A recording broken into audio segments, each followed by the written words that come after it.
Assalamu alaikum wa rahmatullahi wa barakatuh, everyone. I'm Idris Assad, and I'm here with our brother Mahdi Locke. And today we will be talking about the men of knowledge and the specific subject of the Waqfs. And this is in preparation for a class that we will be having here in Atlanta, inshallah, in January 2020. Assalamu alaikum, Sidi Mahdi. Alhamdulillah, shukrillah. So I will begin with the ayat that is pertinent to our subject. أعوذ بالله من الشيطان الرجيم بسم الله الرحمن الرحيم بل تؤثرون الحياة الدنيا والآخرة خير وأبقى إن هذا لفي الصحف الأولى صحف إبراهيم وموسى صدق الله مولانا العظيم. Sidi Mahdi, could you please translate this ayat? So, alhamdulillah, this is the last ayat of Surah Al-A'la, the 87th chapter. And Allah is saying that indeed you prefer the life of this world when the hereafter is better and longer lasting. And this is in the earlier scriptures, the scriptures of Ibrahim and Musa, alayhim as-salam. And this is just the end of the topic. This ayah is connected to a waqf, because waqf is, as we'll see in the books, inshallah, in the course, that waqf is a sadaqa jariyah, it's ongoing charity, and it is a proof of one's faith in the hereafter. Right? The fact that you prefer the life of this world over prefer the hereafter over the life of this world is through the establishment of waqf. Inshallah, we'll be talking about this later on. Ameen. Bismillah ar-Rahman ar-Rahim. Sidi Mahdi, could you please tell us a little more about yourself and what drew you to translating the rulings and knowledges of the ulama? Okay. It's a broad question. I mean, I'll do the best I can. If there's anything else that you want me to throw in, please ask. Cool. So I started studying Arabic very, very early on. I think when I became Muslim. So I started studying Arabic early on so that I would have a better understanding of the deen, basically. A better understanding. That's what I was aiming for. And I find translating really helps you understand the text in depth, right? Because it's one thing to read it, but it's something quite different. It's almost like it's a new level when you actually translate, because then you have to make sure that you actually understand it, and that you can actually make someone else understand it. That's what's beneficial and beautiful about translating. So I started translating when I was still at university doing my bachelor's. So I was doing this is over in the UK. I started translating khutbahs. So like after my third or fourth year, I started translating khutbahs for local Arab masjid up in Yorkshire. I did that for a year, and then I moved to Nottingham. I was there for 4 years. I started teaching in a local Muslim school, and then I taught an Arabic course at university. And then I was doing more like little books and things on the side. And then I got a translation diploma from the Institute of Linguists in London, and just slowly building up. So you start translating like rulings, then you move on to khutbahs, then I move on to eventually getting onto books. I started doing tafsir, I think in 2008. Like in 2008, that's when I started doing I started doing the tafsir of Imam al-Sha'rawi, because there was a big project that was coming out of Egypt that required multiple translators. So I translated something in the range of about 2,000 pages from the tafsir of Imam al-Sha'rawi. So that covered like sort of An'am, sort of Yasin, sort of Fatir, Waqf, Muhammad, so Ahqaf, Ahqaf, Muhammad, and I think I did Jumu'ah, and then we finished somewhere around Taghabun. So, alhamdulillah, that was covering the years like from 2008, 2012, and then from 2011 I was doing books with brothers in Malaysia, covering, and we wanted to go into stuff like Muamalat. That was the main theme of reviving Muamalat. So that started off with Kitab al-Haram from Ihya al-Din by Imam al-Ghazali. Uh-huh. And then we followed that up with, because the brother I was doing with Dr. Adi Setia, he did Kitab al-Kasb from Ihya al-Din. We started doing them at the same time. And we published them at the same time. And then from that book, this is the important thing. I mean, I've got it in front of me. This is the original edition that we did way back then. One of the things that comes up in Kitab al-Haram is that Imam Ghazali talks about carefulness. Wara. This is what he talks about: carefulness. Be careful with your wealth. Like where are you earning it? Where are you getting it from? And where are you spending it? And one of the things he actually goes into in detail, and it's like a recurring theme in the book, is that he talks about the money of rulers. Like you want to be careful when dealing with rulers, like governments, like where their money comes from. And at one point, he actually lays out all the various sources of where governments get their money from, right? Because it can be from various taxes, it can be from the spoils of war, things like the Kharaj tax and these kinds of things. But what is made clear, and I put this in the introduction, is that governments do not have a bottomless pit of money, right? There's some massive treasure chest somewhere, right?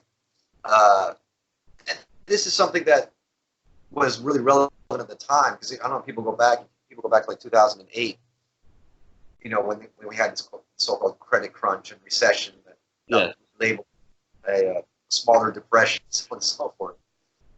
But I remember this, especially this talk was in the UK, I'm sure it was the same in the US, about government funding is finite, is going to run out, the debt's going to be too much, and then how are basic services going to be provided? So we're talking about, right? So we're talking about education, we're talking about healthcare. These are the main ones that come up, right? Because again, the UK is different. The US, I know the US is a separate system, but in the UK, it's like you basically have a government provided healthcare system. That's a whole other discussion, by the way. Yes. And you have government education. So the question is, when governments are forced in a situation where they have to cut funding, then what do we do? Yeah. And then that's where Waqf comes in, because Waqf is a system we have where you're providing education, you're providing healthcare, you're providing so many other things. Yes. Free at the point of delivery, and it's all within the private sector, right? Yes. There's no government involvement whatsoever. So and then, because we've had this discussion before, and then from Waqf, so what I did this is 2014, is then I produced this book, which is the chapter on Waqf from the Mu'min al-Muhtaj of Al-Khatib al-Shirbini, which is a sharh on Minhaj al-Talibin by Imam al-Nawawi. So these are the big books of the Shafi'i method. This sharh on the Mu'min al-Muhtaj seems the easier one out of the major three commentaries, because we wanted to bring out something that's very, very authoritative, but accessible. And then I managed to what's the word here? I managed to embellish it with modern texts. So, and when you say modern texts, that's another point I wanted to stress. Yeah, you've been able to develop a relationship with contemporary ulama in regard to the subjects that you're translating as well. How has that benefited you in your not only your translating, but in honing in on meanings? Okay. All right.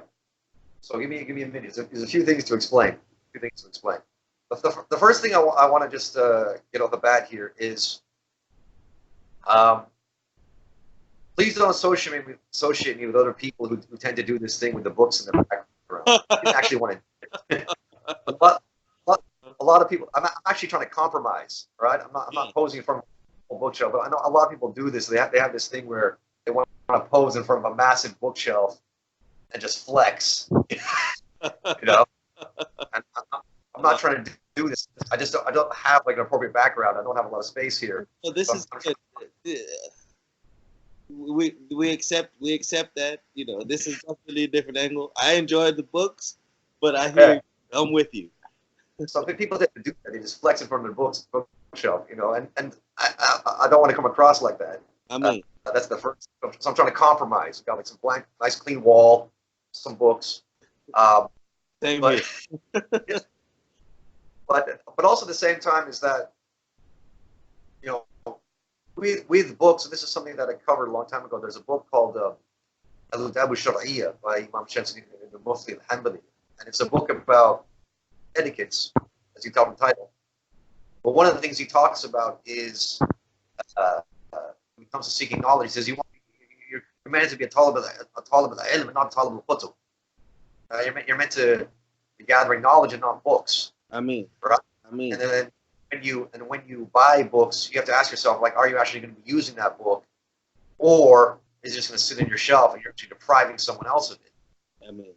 So, you know, yeah, I've got some books behind me, but I think I can justify them. I can justify why I had them, why I used them. See, so for example, like with the Waqf book, like Tiba Shabini's book, when I tried to, you know, beef it up with, you know, contemporary commentaries of the map, especially ones from Sham. I mean, the books are here. So there's like a Temid by Imam Muhammad Zuhaydi. There's Fiqh al-Manhaji by Imam Mustafa al-Baghawi, two other scholars. I've got Fiqh al-Shafi al-Muyassar behind me by Imam Wahb Zuhaydi rahimahullah. So these are books. They're on my shelf, but like I actually use them. Right? That's not a prop. They're used. I refer to them. So I hope I can justify my purchase of them. But that's what I tried to do. Now, having that relationship is, again, you can't downplay that. That's very important. It's very beneficial because, you know, we have these marajir, these authorities, these ulama of every age, who help us to understand the books of old, and to condense them and make them accessible and digestible for us. So, what I did in this book, and this is what I'm aiming for to republish.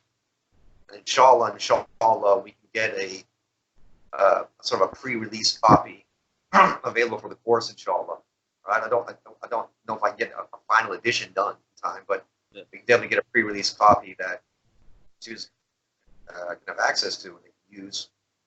Is that I translated the Khatiba Shabini's words, but then I referred to these books to give like a condensed summary of each section, so like how you can understand it today in a modern context, and in more digestible fashion.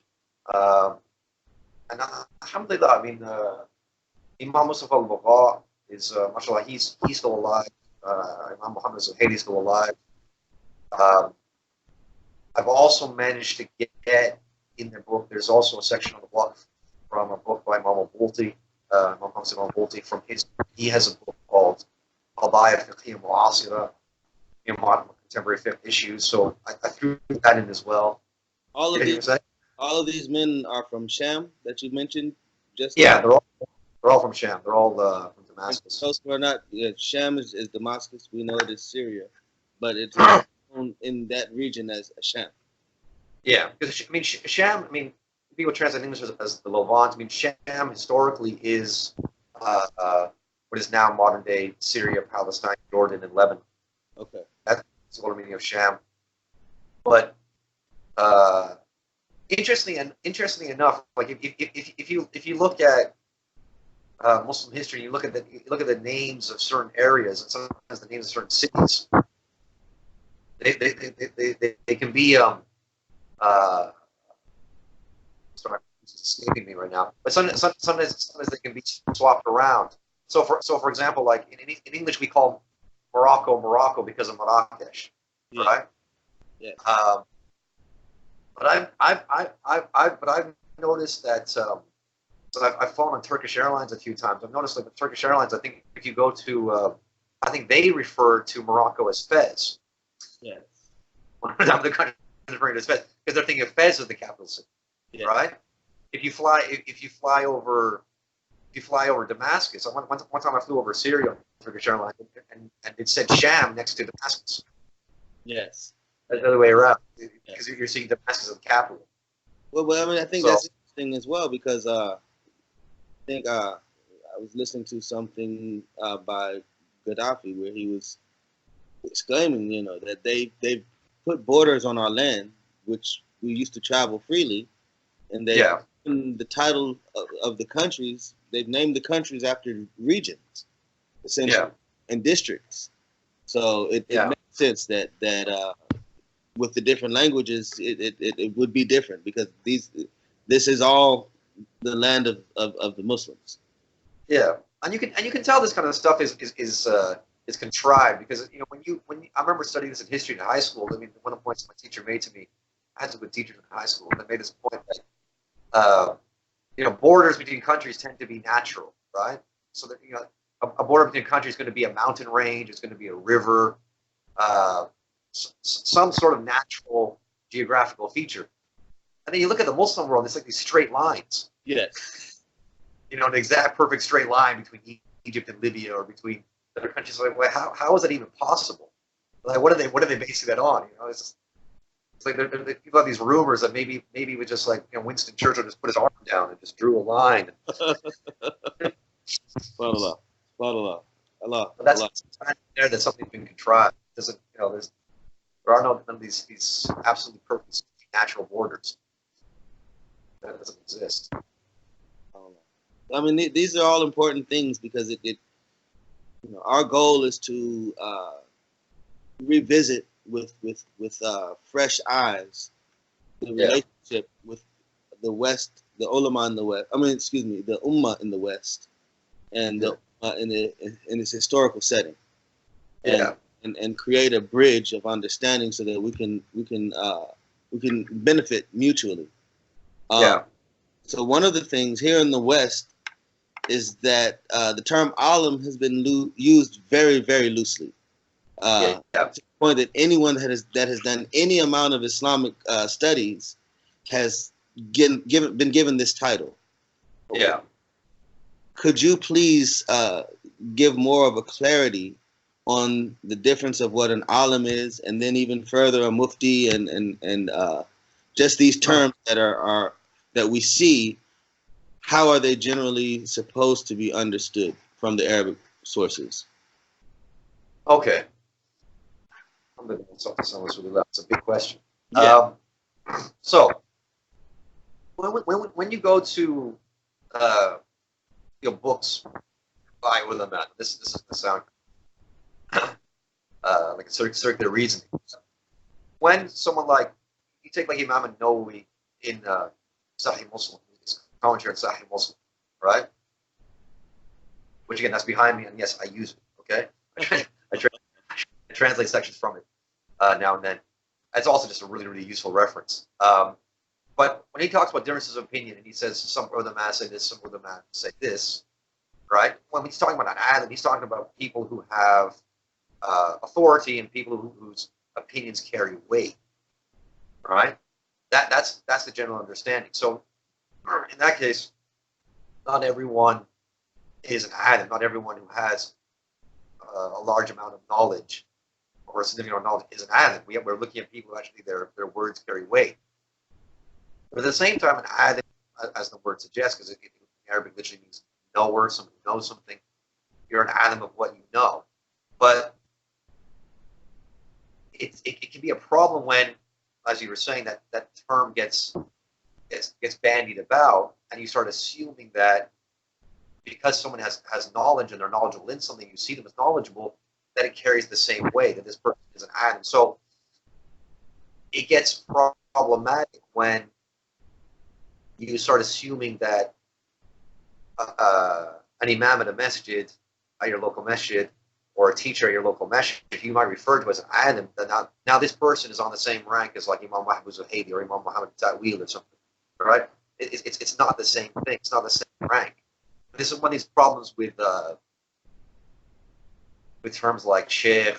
So it can be problematic because we had this discussion before we started recording. You know, I mean, I'm not an alim. I'm not a sheikh. I'm just a translator. I study. I do my best to make stuff available to people in English language. So I do translate books. I do podcasts and these kind of things. But don't give me these titles and then someone starts making this mistake that I'm up there with actual bona fide people. Actual bona fide. Oh, that's wrong. And that's where stuff gets really muddy, really murky, and then I get into trouble because Yeah. I get into serious because again, one of my teachers explained this to me recently. We were talking about this term of ayn, right? Because this term of ayn, which is hesed, people usually think of ayn of hesed, but it's we're talking about the ayn, the eye, but the evil eye. It's Allah's ayn. It's Allah's eye on you, so to speak, right? So if you give yourself a rank that is not yours, Allah's going to put you down. That's the thing. Allah's going to put you down. You start putting yourself forward and saying, "Yeah, I'm the Shaykh al-Islam of the age. I'm the Mujaddid al-Asr. I'm one of the leading scholars of the time. Look at my books." Yeah. Right? You come across that way and you're flexing, you're posing, then Allah's going to put you down because that's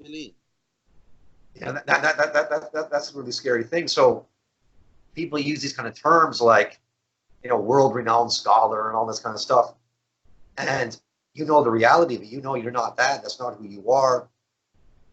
And Allah will put you down. Allah will put you back where you belong. Because one of the scary things about taking praise from people. It's a scary thing. And again, I think this is something that's kind of unique to the Anglosphere because it's this. The American commercialization culture. Yes. Right. I don't want to be picking on Americans. It's true in England and other places. Yes. Yeah, exactly. And believe me, I mean, I've visited the Muslim world, and one of the goals that we have is for them to realize that America is not the goal. Yeah. Best person to tell you that is America. That there is treasure in what we have as Muslims. Yeah. Yeah, because I've had discussion with people because Allah's allowed me to meet people from different parts of the world, and sometimes people ask me this question where they say, "I don't understand why you've got someone out there in America who's a Muslim, but he's putting all these titles on himself, and he's calling himself like a master, and he's an expert, and he's a this and he's a that. So I don't understand why he's doing that." And I said, well, that's the commercial culture of it, right? It's like when you're selling a car, or you're selling a house, or you're selling a laundry detergent, whatever it is. Yes. We're better than the next leading brand. Exactly. You have to do this kind of. You have to market yourself, right? You have to put yourself up. And so if you're humble, you're not going to get anywhere in that commercial sense. Right? You can't sell the latest SUV and say, well, hey, we're probably just like the other SUVs. Right? Tide is just as good as Ariel. You can't say that. So that's kind of a sad thing about it, and that's why I think that people sometimes overlook some of these great scholars. Some of the ones I mentioned before, contemporary, these books I quoted, people like Imam Musa al-Baba, or people like Imam Muhammad Zuhayli, or Imam Waqf Zuhayli's older brother, Imam Al-Bulti. A lot of these ulama, or Imam Muhammad Ta'wil, you know, some people say, oh, I haven't heard of these ulama, I don't know who they are. Well, yeah, because these ulama aren't, they don't market themselves. That's the whole point of it. They don't put themselves forward and say, look at me, I'm an authority. Yeah. They carry on with what they're doing, and it's just an unfortunate thing. But you know, if once you know the Arabic language, I think this is a really important thing to stress here. And I've stressed this many times in podcasts and books, stuff like that. Is once you know the Arabic language, you have access to these things. Yeah. You can check stuff, and you can access these great ulama. It's such a beautiful thing. I think that's something that, you know, Muslims in the English-speaking world and, you know, Muslims out in the U.S., that's something to really strive for, because, you know, one of the discussions we had earlier in the week about, you know, if we look at non-Arab Muslim communities, right? Obviously, there's the community of the Sheikh Uthman and Fodio in Nigeria, right? But that's a beautiful example to follow and to look at. But in contemporary times, like, because again, this is my Shafi bias, because I'm a Shafi in fiqh, but you look at like brothers out in places like Malaysia and Indonesia and Singapore, for example. Like, you know, they regularly send their people over to Sham and to Egypt to study, to learn Arabic and learn fiqh, these things, and come back and teach. And then they bring ulama from Sham and Egypt to them, and they go over there and they teach, and they're teaching in Arabic. That's the thing. Like, you can see videos, and there's some YouTube you will find where ulama, like recently Sheikh Mustafa al-Bukhari, like he was in Kuala Lumpur, he was teaching like usul al-fiqh and other sciences in Arabic, and people attend these classes, they understand what's going on. And you can also go and see videos of these same people, the men and women, attending classes in Egypt, but Egypt especially nowadays because of the fitna and sham. But that's what they're doing. There's this symbiotic relationship. They're sending people back and forth. And inshallah, we'll be doing the same. You know, we've opened our doors to Maliki sources, some of which you have as well. I think you mentioned Sidi Ali Falali. Yeah. Sources that you have, but I mean, and the interesting part of even the Maliki fiqh, what it historically is meant for transmission. It's supposed to be direct transmission. That's supposed to be the attribute of the way that Imam Malik, rahimahullah, taught. So if you're not receiving direct transmission and having the clarity from the people who have essentially received from someone else, who received from someone else, who received from someone else, then my analogy is like, you know, if I gave one person a book on football and said, okay, you learn how to be a quarterback, and then I took another guy and said, you know, hey, we're gonna go sit with Joe Montana, you know, who's gonna get it? You know, who's gonna have what it takes to go out on the field and essentially be a general and lead men. So alhamdulillah wa shukrillah, alhamdulillah wa shukrillah. So this brings me to my next question. The qualifications of an alim. Yeah. What are they? That's a big question. That's going to differ from madhab to madhab.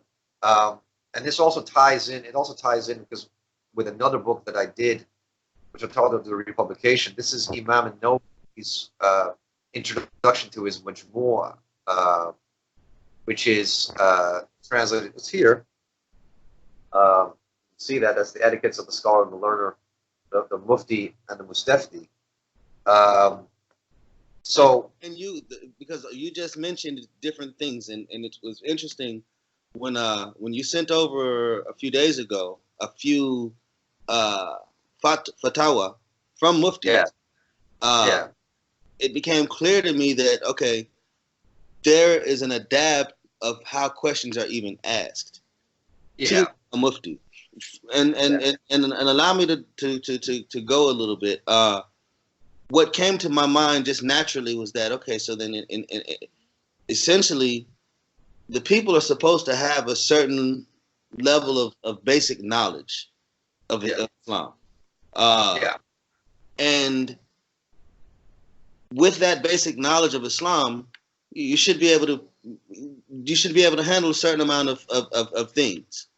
Yeah. But the knowledge that goes beyond the basic knowledge, you go to the questioners, and if it's something that's already been ruled on by a mufti, then they can say, well, refer to this, refer to this, refer to this. But if it's something pertinent, then they can then ask the mufti in the proper adab of asking.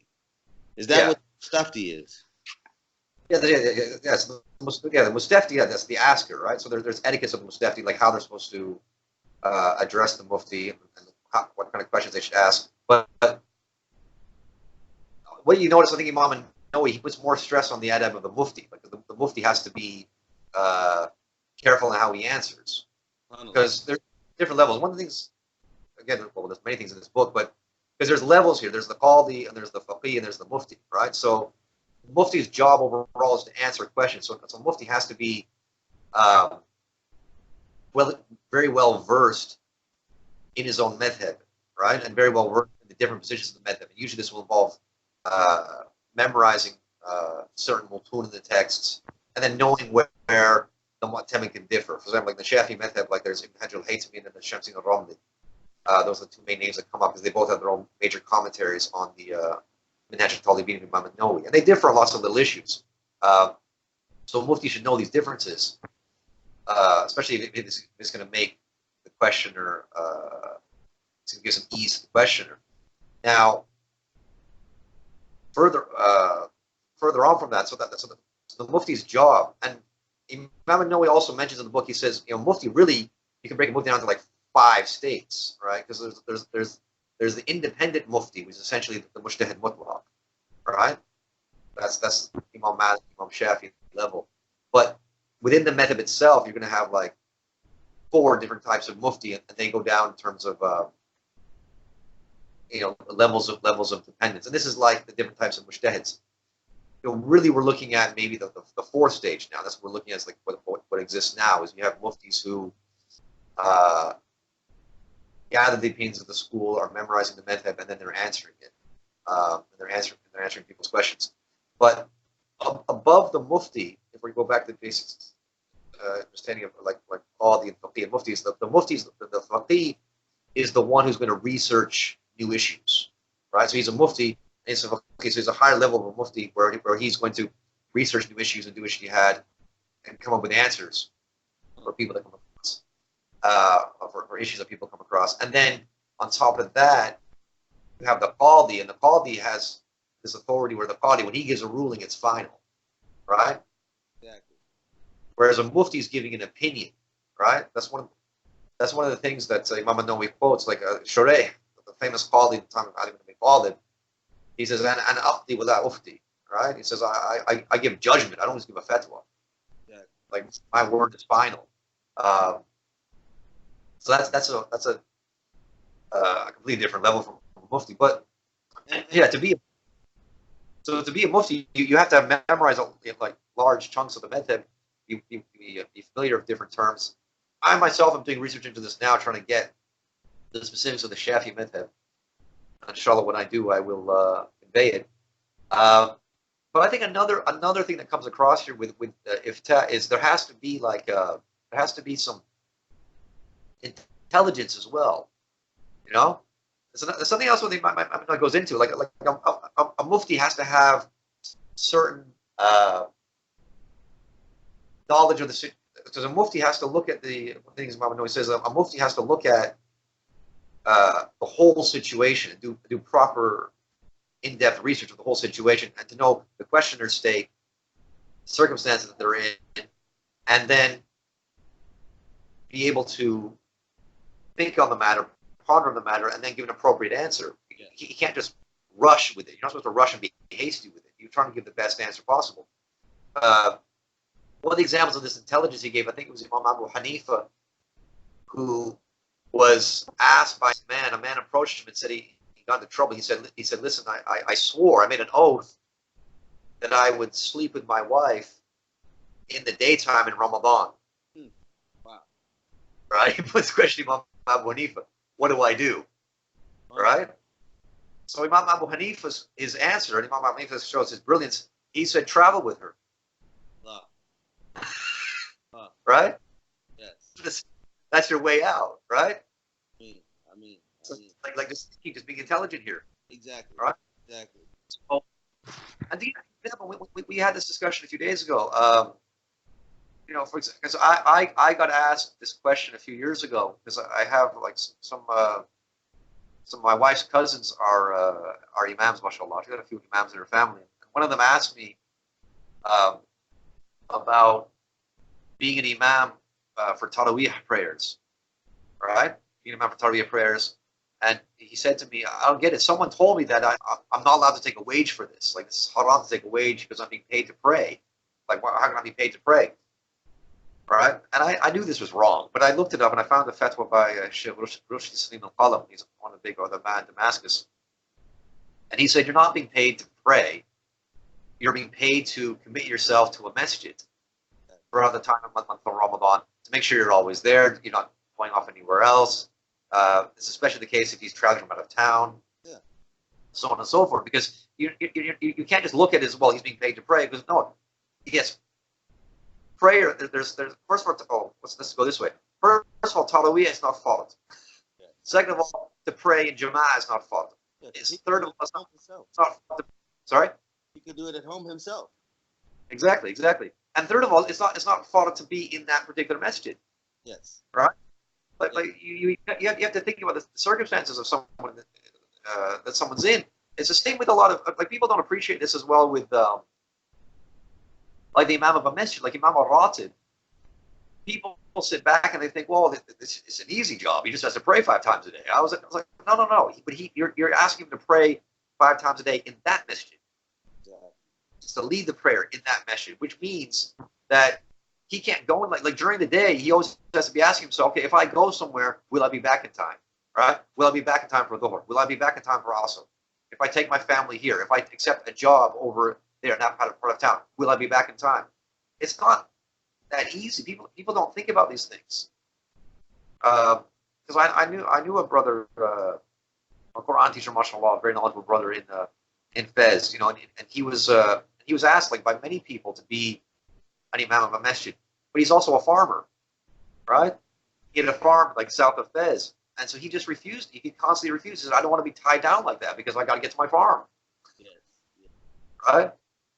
Got to go down there and feed my animals and everything, and I'm covered in whatever, and then I got to change and I got to rush back and lead a prayer and then go back out. It's like, it's not that easy. So, you know, there's basic intelligence that goes along with it when you're giving a fatwa where you can actually think deeply about the matter, not just give a superficial answer based on a superficial understanding. Would a mufti in Western terms be equivalent to a legislator? No, because the legislator is someone actually writing laws. Okay. Right? That's the thing. The legislator is actually writing laws. They're legislating. So in other words, the rulings of a mufti are not law. Yeah, because again, this is something that's interesting you ask the question, because there's another book. There's a book by Imam Muhammad Ta'wil called Quril fil Fiqh, called "There's no masculinism in fiqh." Right? You're translating it. All these books piled up next to me. Right? This is like shameless plug after shameless plug. Anyway, are you sitting on a chair or are you sitting on a pile of books? There's a pile of books next to me. I've had the cover fixed on this, but this book is mashallah, very, very useful, because Imam Muhammad Ta'wil, what he does is he's addressing this claim that people have put out that Islamic law, like the Sharia, the fiqh, is biased against women.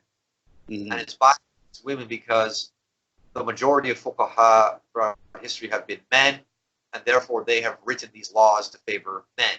Right? That's the basic understanding. So he responds and he addresses this, and he says, well, this is a fallacy because you just don't understand what fiqh is. Fiqh is not men getting together and legislating and conspiring. This is not what fiqh is. It's, first of all, you have men and you have some women as well.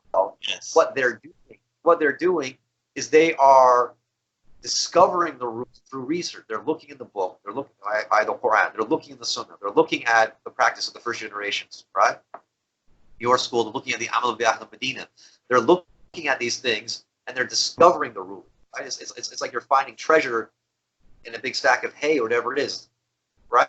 Once you find it and you attribute it to yourself, that's not from your volition, right? That's just you found it, you discovered it. It's like we have things out in the sky in space, like Halley's Comet, right? It's called Halley's Comet. The guy called Halley found it. Halley didn't make it. No, exactly. Right?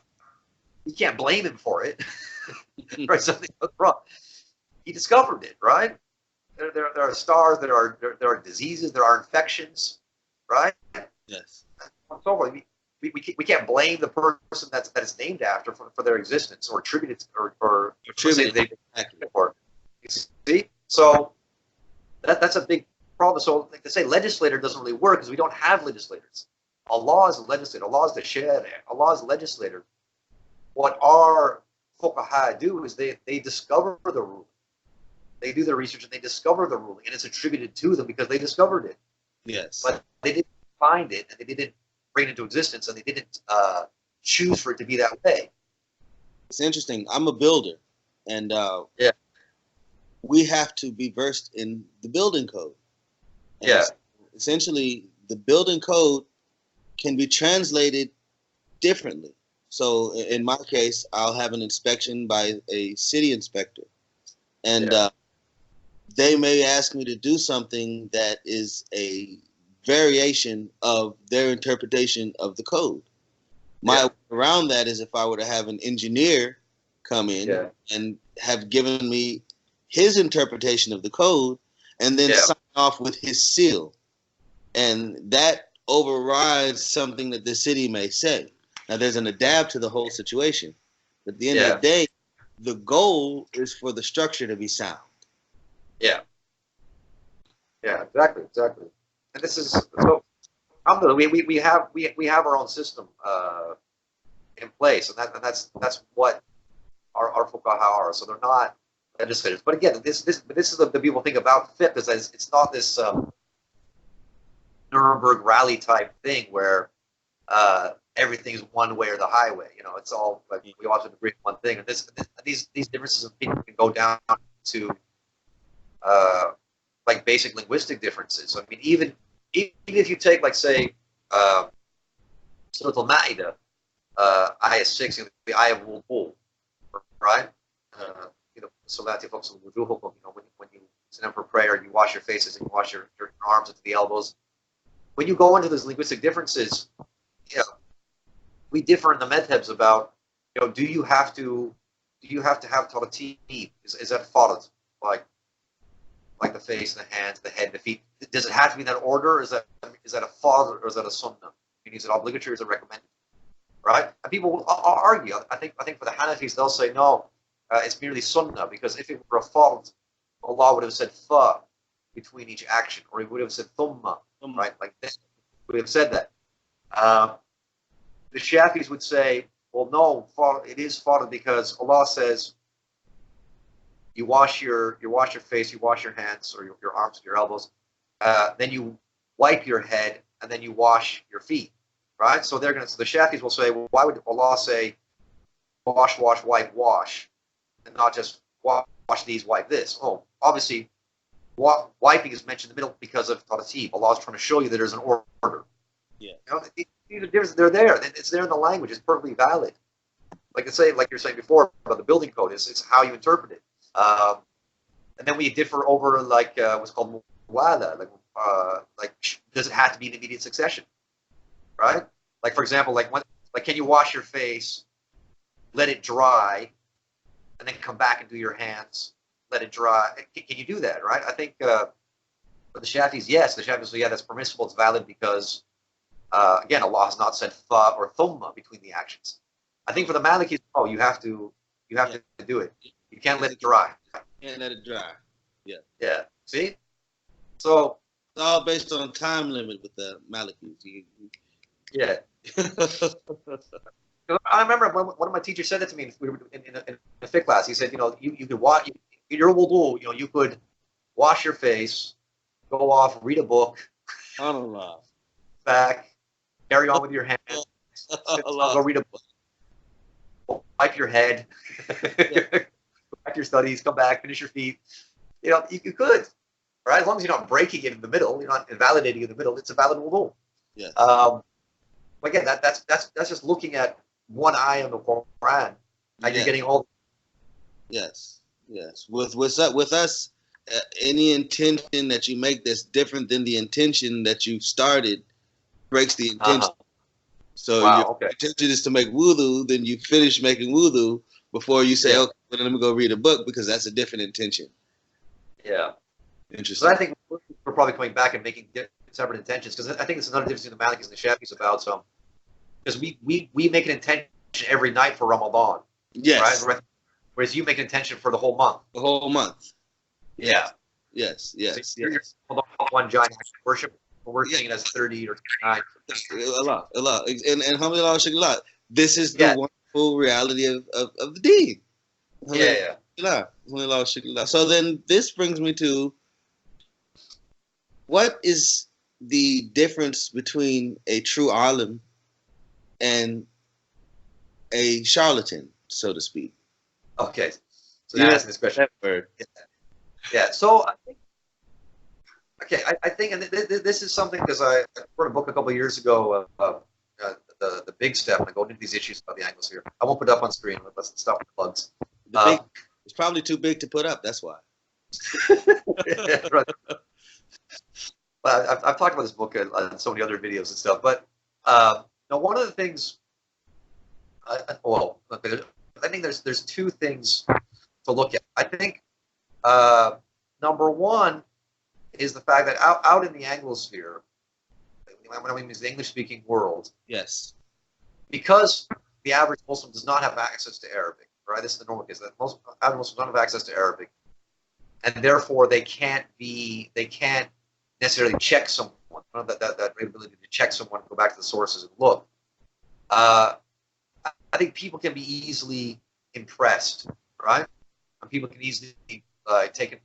They can be taken for a ride. This is just the sad reality of it. And I think there are people who, in the Muslim world, they wouldn't get anywhere, but when they go to, say, the UK or Canada or the US or whatever, they can hold sway with people. They can impress people, and it's also an extra draw for them, because they know that people out in these countries, and these are, quote unquote, first world countries, right? So there's an economic incentive, right, to go out to countries, and people get taken for a ride. So I think, because we discussed this before, this story, Sheikh Fatah Hijazi in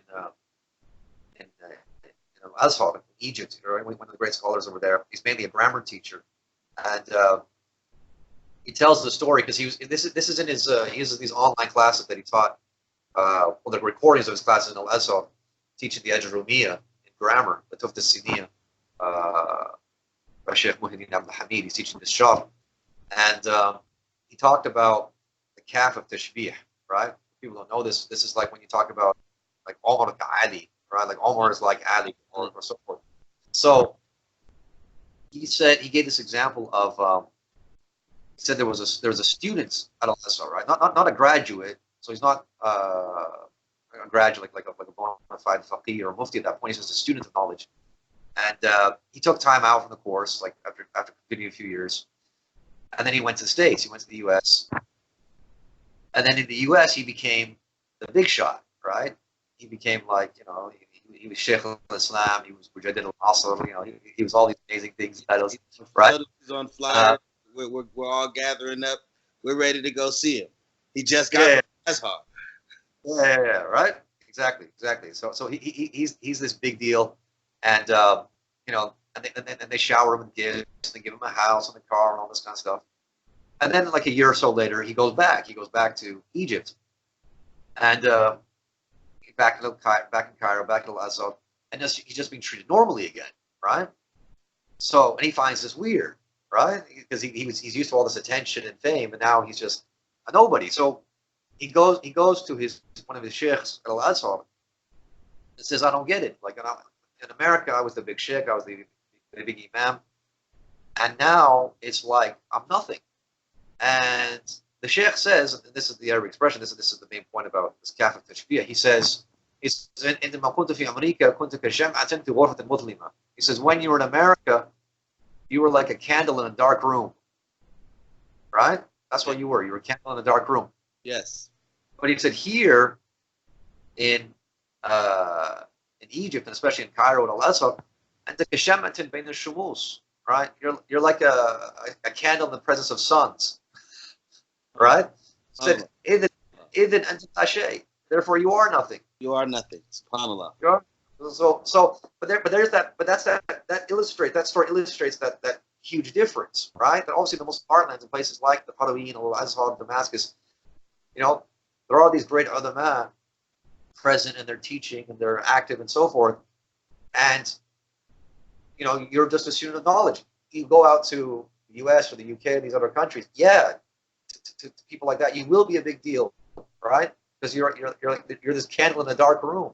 Yes. But you're still a candle, right? You're a candle against the sun out here. So there is that contrast. People need to be aware of that. So just because someone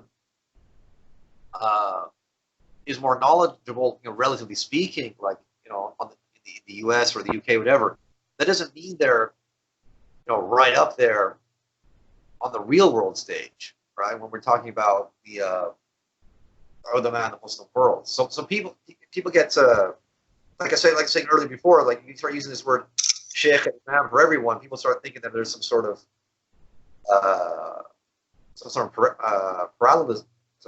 parallel structure there, and there actually isn't. And the second thing on that point is you have to look at what people are doing. I think so that the first point, that's about level of knowledge. But I think the second thing people need to look at, you're looking at charlatans. You asked this question about charlatans. Is again, I'm not here to mention any names, but I think you have to look at like what is someone who's an island, like what are they trying to do, or they're like they're a student of knowledge or whatever it is, and let's say they've left the U.S. or the U.K. or Canada or wherever, and they've gone out to Morocco or Syria or Yemen for several years, and now they're going back. Like, what should they be doing? Like, what are the phases they should be doing? And one of my teachers explained this to me. He said, what you should be doing is, like, the number one thing you do is when you land back in your country is like, you do the lectures, you do the talks, right? That's the equivalent of lighting a fire in the desert, right? You're letting people know you're here. So you go around, you give lectures in a few places, and people come, and people get become interested in you and so forth. And that's like people coming and they're warming your hands on your fire, right? Yes, yes. But eventually, all those people warming their hands, you're going to get a smaller crowd of people who'll be like, do you have any marshmallows, right? Yeah, we're getting hungry. Yeah, we're getting hungry, right? So that's when you're going to get that smaller group of people who they want to actually study something. They want to go over like a course. So like, could you do a course with us where we cover the basics of wudu, or we go over the fiqh of fasting, or maybe we go over hadith terminology or something, like a course, right? And then you get from that group, you get an even smaller group of people. This might be like it's a handful of people, and they're going to say, well, you have some meat. Let's put some meat on this, right? Let's put some meat on this fire. And these are the people who actually want to do a book, right? Like, I want to go over a book with you from cover to cover. We need to cover some tune. We need to go over some shuruh. I want to do something. I want to do a proper book with you, right? And those are the actual students. They're going to become the real students of the teacher, and they're the ones who are eventually going to take his place in the future. That's the idea. These are the people with whom he's going to replicate himself and reproduce himself. Yes. The system that should be in place.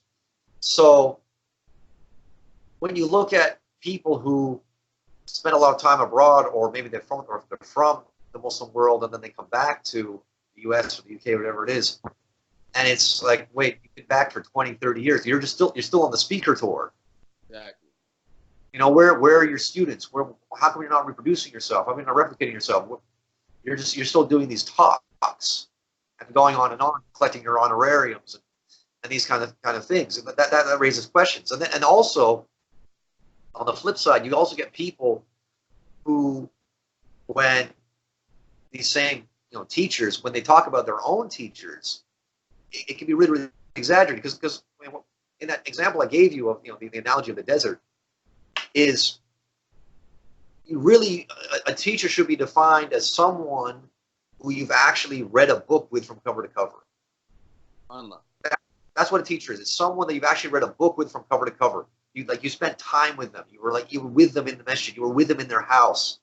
Like, you know their kids' names, right? So much so that if you were to, or someone else were to call them and say, do you know so and so? They, oh yeah, I know him, right? But you have people. Sadly, I've seen this in the Anglican sphere. You have people who say stuff like, "Oh yeah, I have 400 teachers." Yes. Something like that. They give some crazy figures. Like, how do you have 400 teachers? How is that even possible? Exactly. How is that even possible, right? So you can't call someone a teacher because you went into the mesh. They happen to be teaching a study circle and you sat in, Yes. right? Yes. Or you attended one of their khutbahs, or you attended one of their lectures. Because if we call that sheikh or that imam, he doesn't know who you are, right? He's never met you. You're just a face in the crowd. He doesn't actually know you personally. So, but people make that claim to sort of, again, we're back to the marketing thing again, right? Yes. You say you have so many hundreds of teachers, but if we call them, they don't know who you are. I don't know. And the other thing people do is they also abuse the ijaza system, right? So yeah. Because ijaza is you have two kinds essentially. You have an ijaza of ta'aleem and you have an ijaza of sama'. You have an ijaza of actual permission to teach something, where you've gone over a book and you've been tested and you memorized, and the teacher said yes, now you can go and teach this. But then you have the ijaza of sama', which is like, it's an ijaza of barakah, right? You sat down and you heard someone recite the text to you, and they've heard it from someone, was eventually get back to the original author. And there's benefit in that. There's barakah in that. Yes. But it's not the same thing. So a lot of people do that as well. They say, no, I have 100 ijazas, I have 50 ijazas, and so on and so forth. And people get amazed, but it's like, what kind of ijazas are those, right? This is another way that people do this swindling and this hustle. Very, very dangerous. Very dangerous. I mean, so then, how does having access to a mufti, how does that benefit you? One, and then two, what differences do you see in the evolution of the communities where, i.e. in the West, we don't have the general access? Yeah. Well, okay. So, alhamdulillah, knowing Arabic, and then alhamdulillah, I'm over time, through also my translation work and stuff, I've been able to make friendships and links with people in Morocco and people in Damascus and so on and so forth. But when you look at you take a website like the Nassim Sham website in Damascus, which is run by ulama in Sham, mainly Shafis. They have one Hanbali alim there from Duma, Sheikh Abdul Rahman al-Shami. They also have one Hanafi mufti. What you can see is that there's constant just outpouring of fatwas. People have their questions. They send their questions to the site, and the questions get answered, and stuff is being dealt with systematically and quickly. Right? I don't mean hastily, where the answers are rushed. What I mean is, but people get their needs met in a timely fashion. And when you don't have that, we don't have easy access to a mufti. And again, just to understand, so people understand, this is not just through websites. Also, like when you live in the Muslim world, it's easier. I saw this in Fez as well. Like even so I was teaching English, and students would explain this to me. They said, there is always a mufti available that we can ask if we have an issue. Yes. And stuff gets dealt with, sorted. Like when you don't have that, you can have obviously, as you can imagine, you can have all kinds of confusion and uncertainty, and then people don't know what they're doing. and then you get division. People think, well, I think so and so said this. I think so and so said this. I'm guessing the situation you're going to have in the U.S. is you might have people who come from different parts of the Muslim world, and right? So someone's going to quote their mufti that they know from Morocco, and then someone else might quote their mufti from Yemen. Someone else might know someone from India, and then they start arguing and saying, "My sheikh said this, my sheikh said that." Yes. And they don't have that unity. And again, this is a huge thing with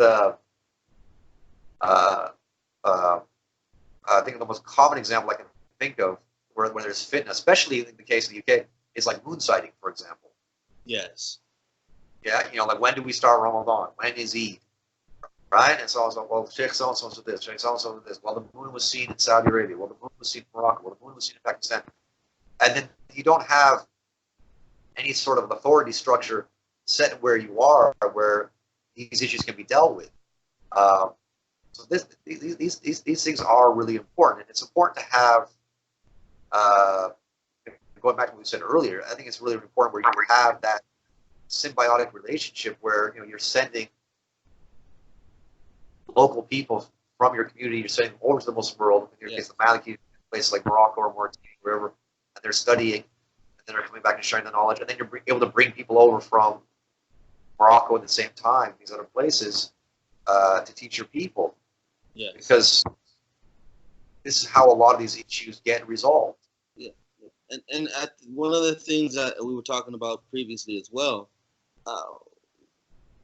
with the acceptance of Islam for us Westerners, we're accepting the reality that the deen was transmitted, that the deen is complete. And we accept the fact that the deen deals with all aspects of life, essentially. So one of the things that we see even throughout the Muslim world, I was speaking about how it was the Prophet's barber, sallallahu alaihi wasallam, his barber, alayhi salam, that brought Islam to Tunisia. Wherever Islam goes, the rulings or the Sharia goes, but the conditions of the people are where the variations come in. Where essentially, if there's a custom that you have, in your land that is not against the Sharia, but it doesn't look like what they do in Morocco, for example, it's not to. It doesn't. You don't have to abandon it. Our way, our deen is it flexes into your ethnicities, it flexes into your cultures, and it flexes into your conditions to still be a reflection of the deen. Yeah, because the deen, I think, like there's one imam I knew. I think he was a Libyan. I knew him in the UK. I think he tried to draw the comparison. It's like we're talking about like it's kind of like a bonsai tree, right? You're cutting off what doesn't fit, and you leave what is fine, right? So, if we're talking about like English culture, 4 o'clock tea is fine.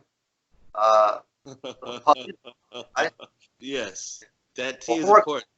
It does interfere with Asr, but it's interesting you mentioned tea because it's a big bid'ah.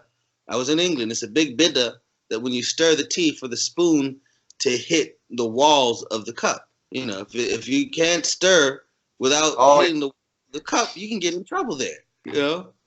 That's fine. No. Tea is actually like that's like a fiqh unto itself. The English they actually have differences of opinion and heads about this. Yes. George, the writer George Orwell, right? The author of 1984. If you go online, he actually wrote like a full-length essay about how to make a cup of tea. Like giving like specific like instructions about what to do, and so he advised, because there's difference of opinion about like you milking first, the milking next. Yes. Like or the after tea. Exactly. He was like seriously. It's like we're talking about fiqh. He held the position that you should never ever put sugar in tea. Right? He said if you put sugar in tea, he said tea itself, tea leaves, it's a bitter drink. It's a bitter drink. If you're adding sugar, you're making it sweet. So why don't you just hot water and sugar. But you Right? like flavor of the tea. I mean, that'd be my answer. But yes, yes, Yeah. yes. So, but He's repeating the purpose. But yeah, they take that stuff very, very seriously. Right? So in Spain, it's coffee. I remember I lived in Spain, and I remember at the end of the Juma prayer, the Imam said that we're going to have a gathering of Quran recitation, and everyone was like, Alhamdulillah, Alhamdulillah, Alhamdulillah. And then he said Quran and coffee, and Allahu Akbar, Takbir, Allahu Akbar. It completely changed the reality. Now the goal is to recite the Quran, but when you bring coffee into the equation, it's a party. Okay, subhanAllah. Subhanallah. So, alhamdulillah. So then, the goal of what we're trying to do, especially in the case here in America, because we've been bombarded with people explaining your relationship with the things you do for Allah, prayer, fasting, so forth and so on. And my goal has been to bring more awareness to muamala. As I've been speaking before, and waqfs are a part of the realm of muamala. Can you give a quick synopsis of what muamala is versus the other rights that are between you and your Lord, and then we'll get into the waqfs. Okay, so muamalat is basically transactions, and so the distinction, because the whole thing is ibadah. Everything is ibadah, but so what you could say is, we look at the five, what's known as the five pillars of Islam. Al-Arkan al-Khams, that's your ibadah. People call that ibadat khasa. That's exclusively worship. That's between you and Allah, like your fasting, your praying, your hajj, and so forth. This is worship between you and Allah. And an additional note about that is, when you fall short in these issues, you ask Allah's forgiveness, and Allah will forgive you if He so wills. But when we get into the muamalat has to do with, this is you and the creation, right? This is buying and selling and renting and so on and so forth. So this is you and the creation, setting up businesses, of sharikat and so on and so forth. And here, it's really crucial that people's rights are not trampled on. People's rights are not violated, because it's not okay. You can't violate someone's right and then just do istighfar to Allah. No, you violate someone's right, that right has to be restored. And you better hope that person does forgive you, and they don't hold it against you and raise it on the day of judgment. So it's something that tends to be avoided. And this is why, again, those books that I was talking about earlier, the ones that I did with the brothers in Malaysia, like a big impetus for why we went into these books and translated them, published them, is the fact that we could see that kind of difference where Muslims talk a lot about ibadah, they talk a lot about tazkiyat an-nafs, they talk a lot about prayer and going to the masjid and fasting Ramadan, but there isn't a lot of discussion about muamalat, right? It's like there's two separate spheres, right? It's like almost like mutually exclusive categories. So people will stress, praying 5 times a day in the masjid and reading Quran every day and fasting Ramadan, but they're not thinking about, should I not have a mortgage? Should I be taking out this insurance policy? Should I be using credit cards? And so on, and these kind of things. Should the masjid be funded by mortgages? Right? And people wonder why a lot of masjids lose their barakah. Yeah. When they're built on these haram foundations. So people need to. So Muslims need to. What we're hoping from this book, so that Muslims would become more aware of these rulings, is the fact that Islam is not just this sort of personal or private hobby existing in some sort of secular realm, and it doesn't have real life consequences, because it does. So our mu'amalat, they have to be in line with what Allah has revealed. So that we have to be avoiding usury. We have to be avoiding bail gharar, and these fraudulent, elusive transactions, and at the same time, bringing Waqf into it.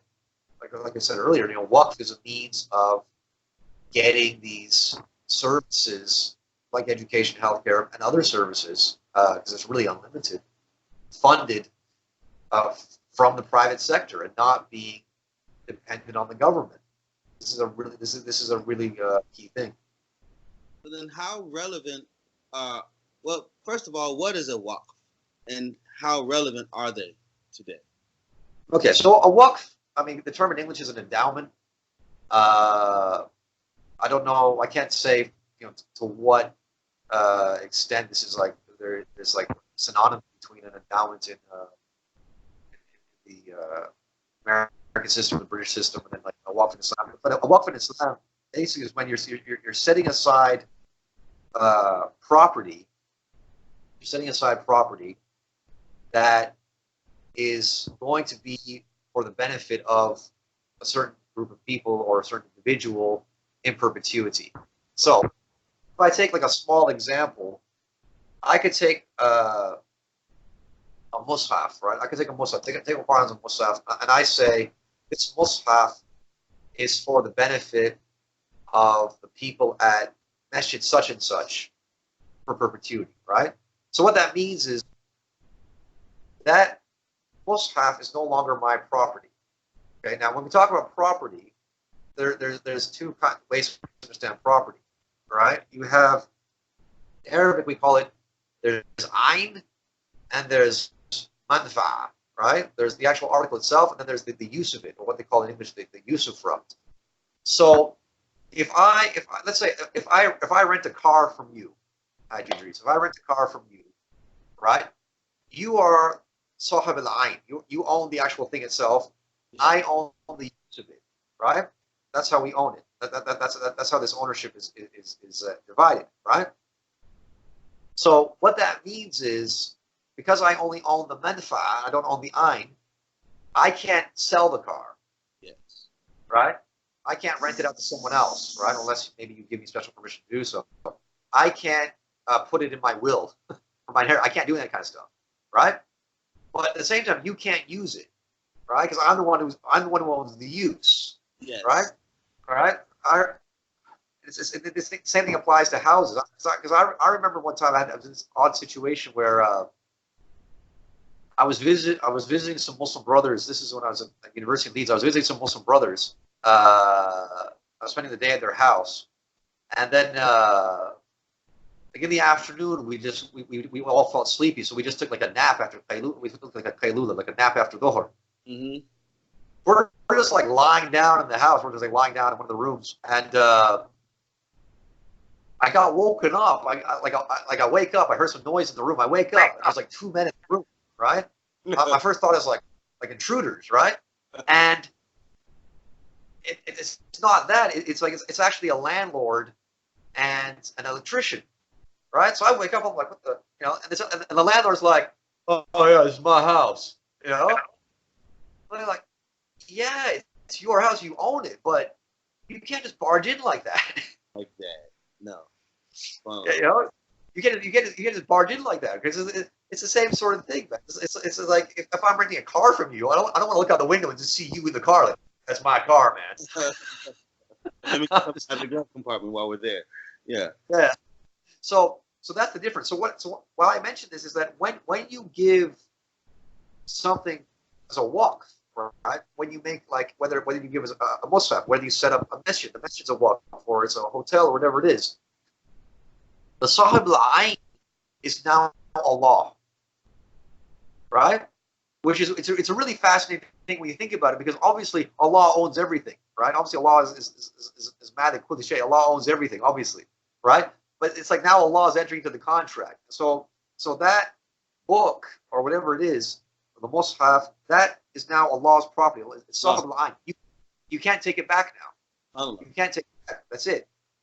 But and the people you've set aside as beneficiaries, they are now sahib al-manfa, right? They now own the beneficial use of that thing, and that's how it should be in perpetuity. So the people that mentioned, they can use that mushaf, or they can use that chair They can pray in that masjid, but they can't do anything to it or change or alter it because it's now Allah's property.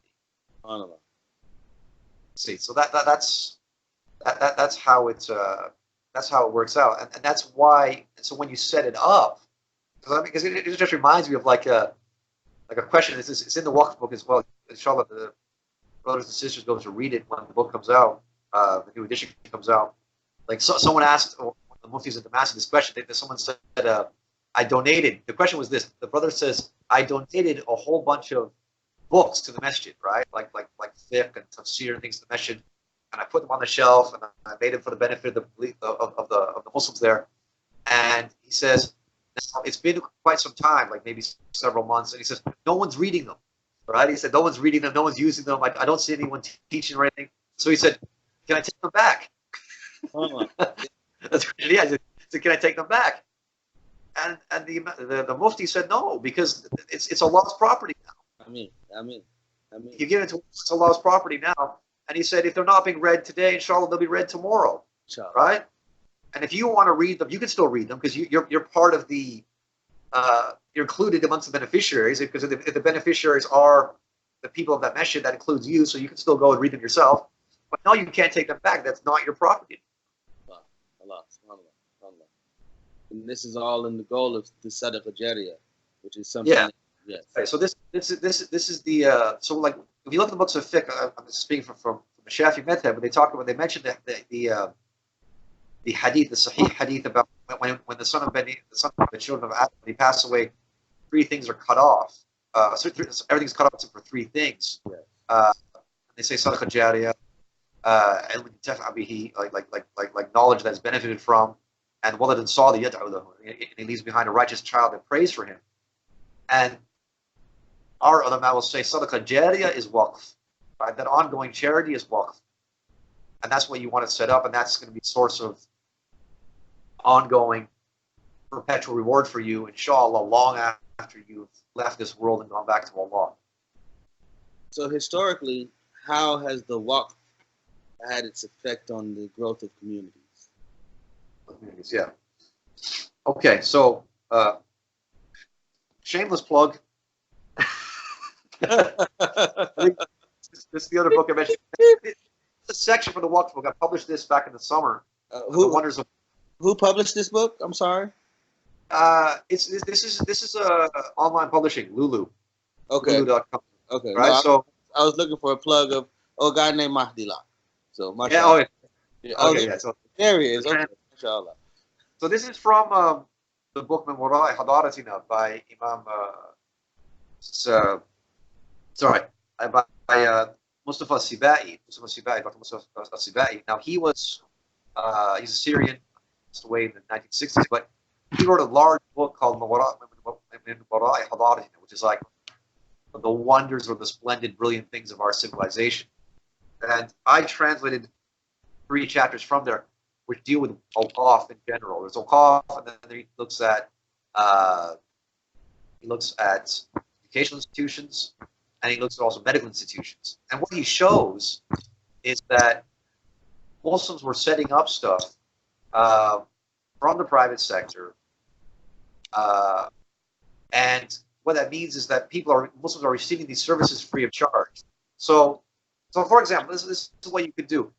And you can have Waqf that go into Waqf. So to give you an example, you could set up an apartment building, for example, as a Waqf. It can be a Waqf in and of itself, and then you have obviously the proceeds, the revenue coming from the rent from the apartment building. Okay. Now the rent of the proceeds from the apartment building, you stipulate it. You say that obviously some of it has to cover maintenance costs, building costs, the wages for any employees that are there to maintain the building, and so on and so forth. Could be builders, could be cleaners, right? I think you know more about this than I do, right? What's required to maintain a building. Yes. And then you say that a certain amount of the profits can go towards something else, right? So you say, so the profits from this, a certain percentage of the profits from this apartment building are going to go towards the upkeep of this masjid, or the upkeep of this hospital, or the upkeep of this school, which and they in themselves are Waqf. right? So one of the things that again, so many other people have mentioned in books like other books I quote, like Charlie Qult Nafis, another Shafi fiqh book, which I did some podcasts on recently, is that Muslims had so many awqaf in the past that they actually they ran out of ideas almost of like what to support, because it's like everything's being met. All the needs, everyone's needs are being met. Students' needs are being met, widows' needs are being met, orphans' needs are being met, and so on and so forth. So it's like, okay, now we have to have a waqf for the benefit of the pigeons, right? The pigeons in the haram, right? We have a waqf to make sure that they're being fed, right? We have a waqf. There's a waqf in Damascus to take care of old animals. You know, like animals that are so old that, like farm animals, for example, like horses and cows. They're too old to do work, so a waqf is set up for them so they can just live out their remaining days in peace, right? Like a retirement home, right, for animals. I mean, then you have, then there was also the one we talked about before, like the Zabadi waqf, which is like the yogurt dishes, right? So someone set up a waqf where if a child was sent out by his family to go buy some yogurt from the shop and bring it back, and let's say on the way home he lost it, or he tripped and he broke it, or he dropped it, whatever it is, he goes to this waqf, gets a brand new yogurt dish, he takes it home to his parents, and no one's the wiser, right? So you have all these awqaf for like so many little different things, and even with these hospitals, this was discussed in the book by Mr. Sibai. I mean, there's amazing examples of how, like in a hospital, like a hospital situation, he describes it like if you go to a hospital and you're treated. So first of all, you have to be examined. You have to be put in a separate room and examined, and they have to determine whether your illness merits stay in hospital or whether you just need some medication to be sent home. Right, that's the first stage. If you need to be hospitalized, then you're given a new set of clothes. Right, you're thinking hygiene again. This is free of charge. They're giving you a new set of clothes. Then you're put in a ward with other people who suffer from the same illness. Right, because again, we don't want this cross contamination. Right. People don't think of this in conventional medicine. You have tuberculosis, and you're next to the guy with cholera. Yeah. Right? So you guys can cross-pollinate your diseases. I mean, come on. This doesn't make any sense. So you're put into the ward with people who have the same disease. You're given, also like I said before, you're given your fresh set of clothing, your special hospital clothing. You're given your own utensils, right? Your own set of utensils that no one else shares with you. Again, we're trying to prevent cross-contamination. Yes.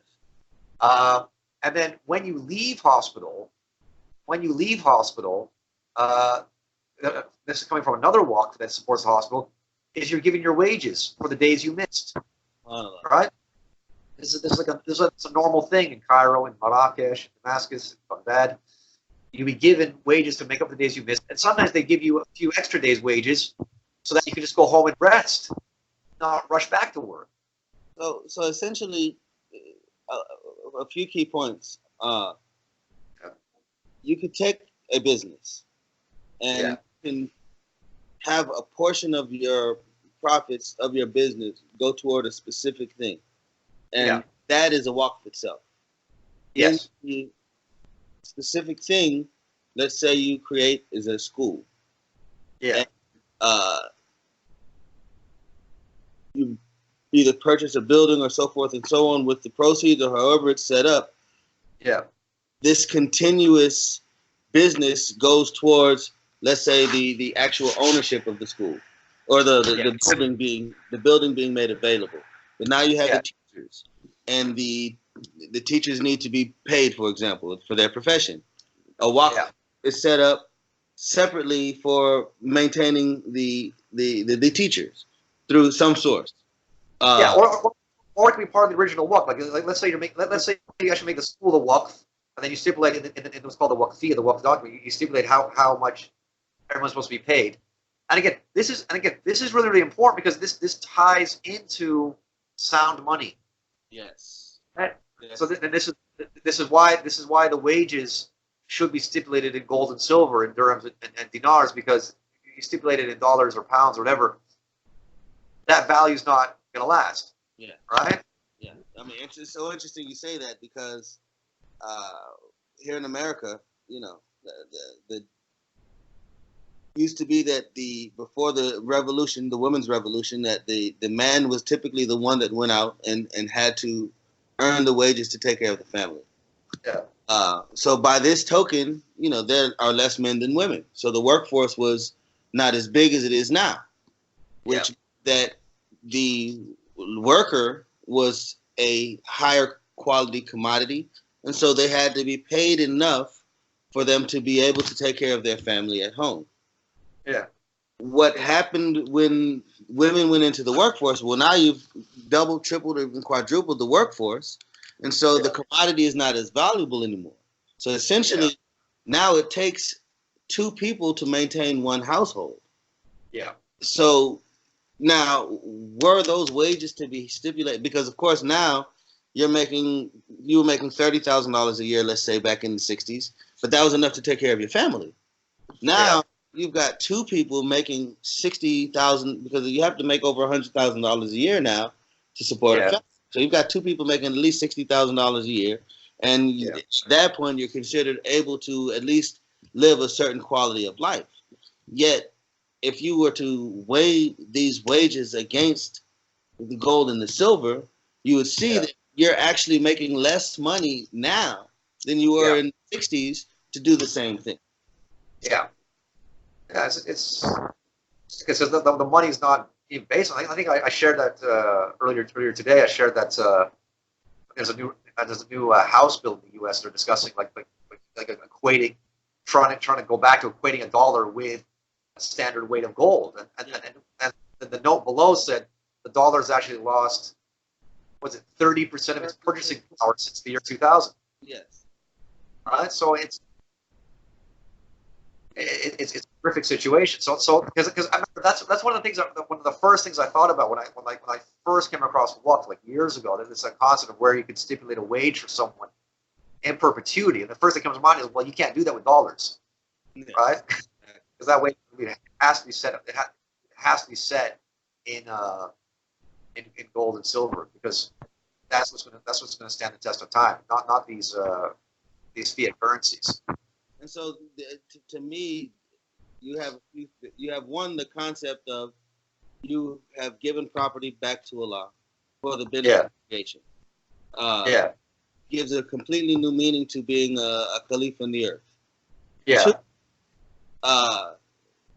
by the token of the Waqf having to have some sort of value or the ability to provide a service, now you create a service that's accessible for the people, and they can freely have access to the service.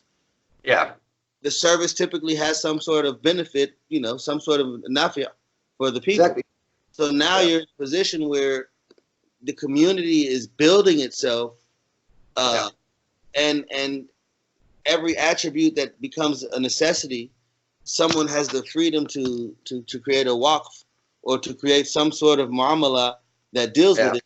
But all of these things are tied to pleasing Allah. Yeah, absolutely. And that's civilization. That's the difference there. I mean, because here in the West we have endowments. Someone, I remember I was telling people we're going to have this class about waqfs, and they were like, "Well, waqf is an endowment." One person in the room, the smart guy in the room, waqf is an endowment, and then he starts talking about Duke University and all of these things, and it's like we're missing the subtlety of our rulings are based on a community of people who are seeking the virtue of pleasing Allah, having the Nuri Muhammadiyah, and establishing justice on the earth. So there'll be certain attributes that are different. It may translate as one thing, but the effects are different. Yeah, because again, people have to bear in mind that like an endowment tends to be a sort of a form of a memorial for someone, right? Like when you have like a Fulbright scholarship or a Rhodes scholarship, these kind of things, like that's to remember the name of the guy who founded it, right? Cecil Rhodes or whoever it is. That tends to be the case. Whereas we're not doing this, right? You're benefiting creation. You're creating a source of reward for yourself in perpetuity with Allah. So that's it's the best of both worlds, literally. The akhirah and the hereafter. Literally the best of both worlds. And it's not about the creation rewarding you. Because again, and this really, I think it was Imam Sha'rawi, Imam Muhammad Wali Sha'rawi, like Tafsir translator. He made this really interesting point where someone asked him, about salvation and about being saved, and he said, and someone asked this question about, well, how come there are people who have done beneficial things for humanity, right? There are people who maybe they've discovered a new medicine, or they've cured people of a disease, or they've come up with some beneficial invention, so on and so forth. And you're going to say that they're not saved, they're not going to paradise because they didn't believe in Allah, right? This isn't fair. And Imam Sha'rawi's response was, well, who did they do it for? Who did they do it for, right? Actions according to intentions, right? If you did all these things to please people, and people have rewarded you, all right? They rewarded you. They gave you the memorial holiday. They gave you the statue. They gave you the park bench or whatever it was. They've rewarded you. What does Allah owe you for this? You didn't do it for Allah. You did it for who you did it for, and they've rewarded you. All right? So that's what we're getting back to. The Waqf is a completely different intention. We're not doing this for fame and recognition. All right? Well, what I would be interested to know, because it brings to me it brings in mind the ayat where Allah says, "In tuqridullahu qadran hasanan, wa yudahu lahu." I would love to see if part of what allowed Islam to grow so fast, and it's still growing fast, but also to become very wealthy in such a short amount of time, was that ayat where, yes, you're doing this sadaqah jariyah, you're doing this for your hereafter, you're giving this to Allah, but what happens to the people who create waqfs? What happens to the, because you're not losing, you're gaining, you're strengthening your community, you're solving something for creation, but you do have that reality of now you've done this for creation, but the intention was to please Allah. So you are going to be rewarded in min haythu lam yahtasib. Yeah, exactly. And Allah puts barakah into that. Allah's going to reward it and put barakah into it, right? I think that's the thing that people forget about, because we're not looking at finite needs. We're looking at situations where, this happened at the time of the Messenger of Allah. This happened to Muslims since. The situation where, someone cooks a meal with the right intention, and on paper, what they've cooked might feed 5 people, but it actually ends up feeding 10 or 15 or 20 or more. Because Allah puts barakah into it, because the intention is right. People's hearts are in the right place.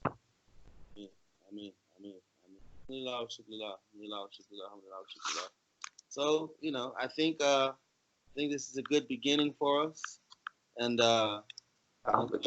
may Allah guide us in our ability to understand the difference of doing things for the pleasure of Allah, and how that includes taking care of ourselves in creation versus doing things without this understanding, and diving deeper into the Deen has examples for all of these things. Of course. I mean.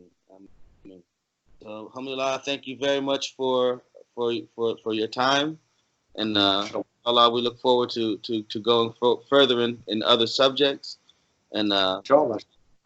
Shukrillah. Assalamu alaikum. Alaikum assalam wa barakatuh.